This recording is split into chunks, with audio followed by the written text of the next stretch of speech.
Hi అండి, welcome to my channel. ఈరోజు నేను చూపించబోయే రెసిపీ మనకు హోటల్స్లో ఇడ్లీ దోశకు ఒక టేస్టీ చట్నీ సర్వ్ చేస్తుంటారు కదండి. ఆ చట్నీ రెసిపీ చూపించబోతున్నాను. ఇది మనకు ఎగ్జాక్ట్లో హోటల్స్లో ఏ టేస్ట్తో వస్తుందో అదే టేస్ట్తో వస్తుంది.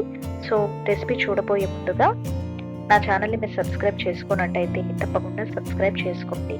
అలాగే పక్కనే ఉన్న బెల్ ఐకన్ క్లిక్ చేసి నేను ఏ వంట పెట్టినా దాని నోటిఫికేషన్ వెంటనే మీ మొబైల్కి వచ్చేస్తుంది.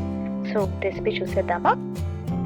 ముందుగా ఒక మిక్సీ జార్లోకి ఒక చిప్ప పచ్చి కొబ్బరి ముక్కలు వేస్తున్నానండి. ఇప్పుడు ఇందులో 3/4 కప్పు పుట్నాల పప్పు వేస్తున్నాను. అలాగే 1/2 కప్పు వేయించి పొట్టు తీసి పెట్టుకున్న పల్లీలు వేస్తున్నాను.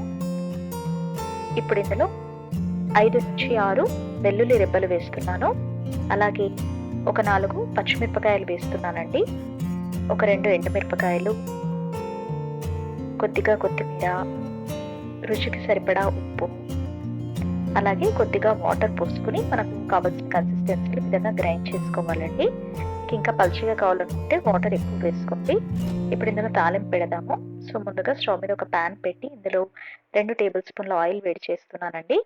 ఆయిల్ వేడెక్కిన తర్వాత తాలింపు దినుసులు, ఒక ఎండుమిరపకాయ, ఒక రెమ్మ కరివేపాకు వేసి ఫ్రై చేసి మనం ముందుగా గ్రైండ్ చేసుకున్న చట్నీలో వేసి మిక్స్ చేసుకోవాలి.